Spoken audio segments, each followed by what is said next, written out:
5:30 tonight, more than 100 arrests. We're digging deeper into the criminal history of a woman now accused of hitting and killing a man who was walking his dog in Hope Valley over the weekend.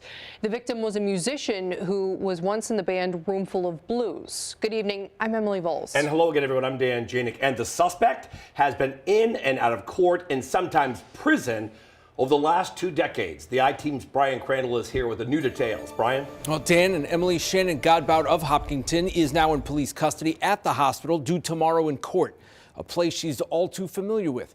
Police there say she's been arrested 102 times and issued 40 citations. Now she's facing the most serious charges on her long record: driving to endanger resulting in death and drug possession with intent to deliver. A photo album of mugshots from over the years. In her 23 years as an adult, court records show Shannon Godbout has 36 criminal cases before this one.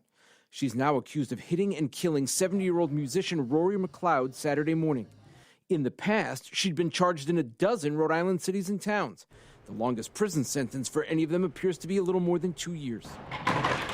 From my looking at her record, I didn't see anything that struck me as, oh wow, this person really dropped the ball. NBC 10 legal analyst Austin Dana notes many of Godbout's previous offenses are misdemeanors. There's not really much more that a judge would do for these misdemeanor crimes. Previous charges include drug possession 5 times, shoplifting 13 times, larceny 5 times, possession of a stolen vehicle or driving without the owner's consent 4 times, driving with a suspended license 10 times, most of those more than a decade ago. And most of Godbout's criminal cases ended the same way, with her pleading no contest and receiving a suspended sentence, meaning she didn't go to prison.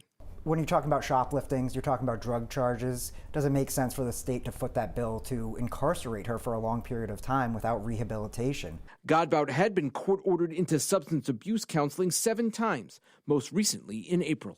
The real issue, I think, is that there was a lack of rehabilitation for her. The counseling wasn't effective, and she was allowed to cycle through the system over and over again. Unfortunately, it's not that unusual to see a record like this, especially when you're dealing with drug addiction or mental health issues.